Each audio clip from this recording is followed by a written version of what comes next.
توحید سے محبت کیا ہے؟ اللہ سے محبت تمام محبتوں سے بالاتر ہو جائے. کوئی محبت اللہ کی محبت سے اوپر تو نہیں، برابر بھی نہ ہو. برابر ہونا شرک ہے، اوپر ہونا تو سمجھیے کہ اور پتہ نہیں شرک کے علاوہ بھی کوئی اصطلاح ہمیں ایجاد کرنی پڑ جائے گی.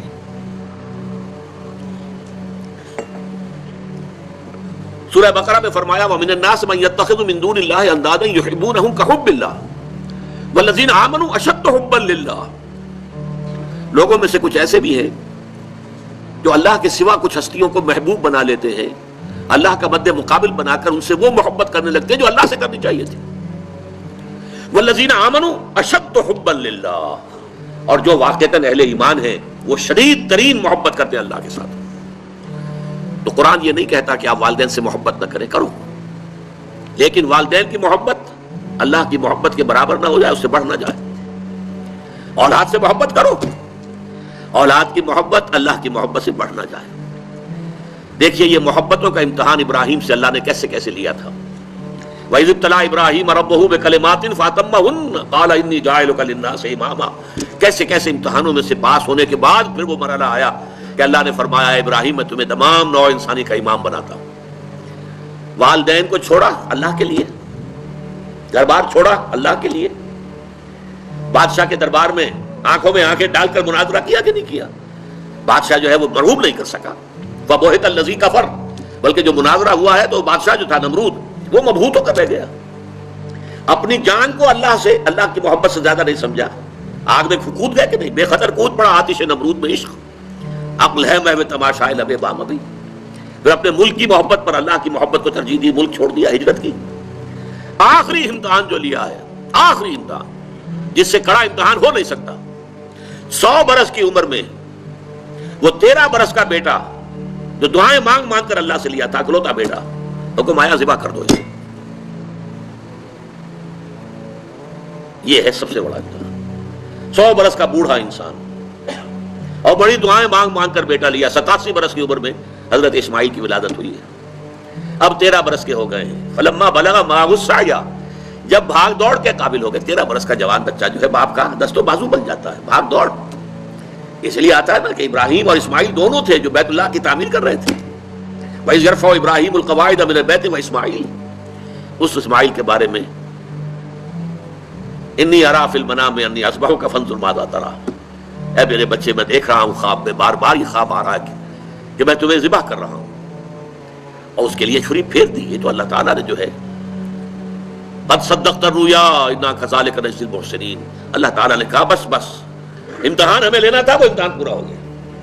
یہ ہے محبت، توحید فی المحبت. اللہ کی محبت تمام محبتوں سے غالب. اور اگر کوئی ایک محبت بھی آ کر آپ کے دل کے سنگھاسن پر اللہ کی محبت کے ساتھ براجمان ہو گئی، بات ساتھ کہہ رہا ہوں، اوپر نہیں، ساتھ بیٹھ گئی آپ کے دل کے تخت پر، تو یہی شرک فی المحبت ہے. اب دیکھیے یہ تو میں نے انڈیویجول لیول پر آپ سے بات کی. اب آئیے اجتماعی سطح پر، بلکہ اسی ضمن میں ایک آیت اور سن لیجئے. اللہ کی محبت کے ساتھ جڑی ہوئی محبت ہے اللہ کے رسول کی محبت. اور پھر تیسری محبت ہے اللہ کی راہ میں جہاد کی محبت. اب توحید فی المحبت کے لیے سورہ توبہ کی آیت نمبر 24 جو ہے وہ لرزا دینے والی بھی ہے اور بہت جامع بھی ہے. قل ان کان آباؤکم وابناؤکم واخوانکم وازواجکم وعشیرتکم واموال اقترفتموها وتجارۃ تخشون کسادها ومساکن ترضونها احب الیکم من اللہ ورسولہ وجہاد فی سبیلہ فتربصوا حتی یاتی اللہ بامرہ واللہ لا یہدی القوم الفاسقین. اے نبی سے کہہ دیجئے لوگوں دیکھو، اگر تمہیں اپنے باپ، اپنے بیٹے، اپنے بھائی، اپنی زوج، مرد کے لیے بیوی، بیوی کے لیے شوہر زوج ہے، اور اپنے رشتہ دار اور وہ مال جو تم نے بڑی محنت سے کما کر جمع کیے ہیں، اور وہ کاروبار جن کی کساد بازاری کا تمہیں ڈر رہتا ہے، اور وہ محل، وہ حویلیاں، وہ مکانات جو تم نے بنائے ہیں تمہیں بہت محبوب ہیں. اگر ان 8 چیزوں کی محبت زیادہ ہو گئی تمہارے دل میں اللہ کی محبت سے، اس کے رسول کی محبت سے اور اس کی راہ میں جہاد کی محبت سے، تو جاؤ دفع ہو جاؤ، انتظار کرو یہاں تک کہ اللہ اپنا فیصلہ سنا دے. اور اللہ ایسے ناہنجاروں کو ہدایت نہیں دیتا. 8 محبتیں ایک پرڑے میں ڈال لیجئے. باپ کی محبت، بیٹے کی محبت، بھائی کی محبت، بیوی کی محبت، رشتہ داروں کی محبت. 5 مال کی 3 شکلیں، جائیداد، کاروبار اور کوئی نقد. 3 یہ شکلیں، 3 جمع 5 8. اور 3 محبتیں دوسرے پلڑے میں ڈالی، اللہ کی محبت، رسول کی محبت اور جہاد کی محبت. اب اگر یہ پلڑا بھاری ہے 8 والا تو جاؤ دفع ہو جاؤ. تمہارا اللہ سے کیا سروکار. اللہ ایسے ناہنجاروں کو ہدایت نہیں دیتا. سب سے پہلے یہ طے کر لو کہ ان 3 محبتوں کا پلڑا نیچے ہونا چاہیے، بھاری ہونا چاہیے ان 8 کے مقابلے میں. یہ ہے توحید فی المحبت اور یہ ہے شرک فی المحبت. لیکن اب اس کو لائیے ذرا اونچے سطح پر. وہ جو میں نے کہا انسانی معاشرہ، ریاست، اس ریاست کے لیے، معاشرے کے لیے بھی کوئی ایسی شے موجود ہونی چاہیے کہ جو اس میں رہنے والے یا اس میں شامل سب لوگوں کی محبوب شے بن جائے. یہ کامن محبت انہیں جوڑے گی، ان کے اندر اتحاد پیدا کرے گی. مثلا وطن کی محبت، وطن کی جے جے ہند، وطن کی عظمت کے گن گاؤ. قوم کی محبت، وطن پرستی، قوم پرستی، کوئی نظریہ پرستی. یہ بہت سی پرستشیں ہیں جن سے کہ لوگ پھر جڑے رہتے ہیں. نسل پرستی، لسان پرستی، زبان پرستی. یہ آج کل جو آپ کو کہتے ہیں کہ یہ لسانی عصبیتیں اور یہ نسلی عصبیتیں، یہ بلوچ نیشنلزم، یہ پختون نیشنلزم، یہ سرائکی نیشنلزم، یہ ایک اردو والا نیشنلزم، 5ویں قومیت نکلی تھی ہمارے ہاں. یہ سب کچھ کیا ہے؟ یہ جمعیت کے لیے، لوگوں کو جوڑنے کے لیے، شیرازہ بندی کے لیے، انہیں متحد رکھنے کے لیے کوئی نہ کوئی شے محبوب ہو جانی چاہیے. اس اعتبار سے اس دور کا سب سے بڑا شرک وطن پرستی ہے. لیکن پھر دیکھیے، میں بات آپ سے عرض کر رہا ہوں، علماء کرام اس کو نہیں پہچان پائے. اس کو پہچانا ہے تو علامہ اقبال نے پہچانا ہے. اس دور میں اور ہے، جام اور ہے، جم اور، ساقی نے بنا کی روش لطف و ستم اور، تہذیب کے آزر نے ترشوائے صنم اور، مسلم نے بھی تعمیر کیا اپنا حرم اور، ان تازہ خداؤں میں بڑا سب سے وطن ہے، جو پیرہن اس کا ہے وہ مذہب کا کفن ہے.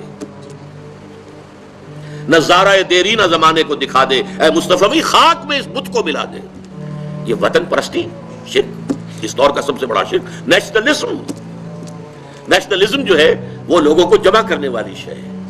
ہماری قوم، ریشیل نیشنلزم بھی ہوتا ہے، نسلی قومیت. اور آج کل نیشنلزم جو ہے وہ علاقائی ہوتا ہے، ٹیریٹوریل نیشنلزم.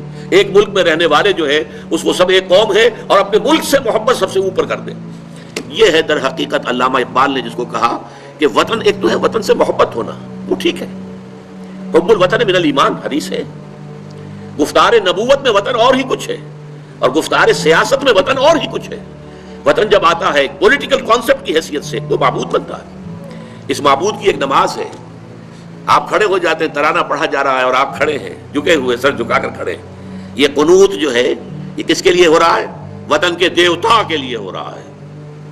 وطن کے دیوتا کا ایک اور ہے سلامی، جھنڈے کو سلامی دی جا رہی ہے. جھنڈا وہ علامت ہے آپ کے وطن کی.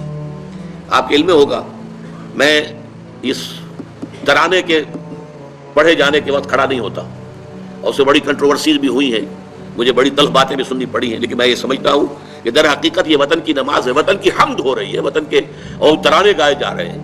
در حقیقت یہ اجتماعی سطح پر پولیٹیکل سائنس کے اعتبار سے آج وطن جو ہے وہ جو ہے ایک معبود کی شکل اختیار کر گیا ہے.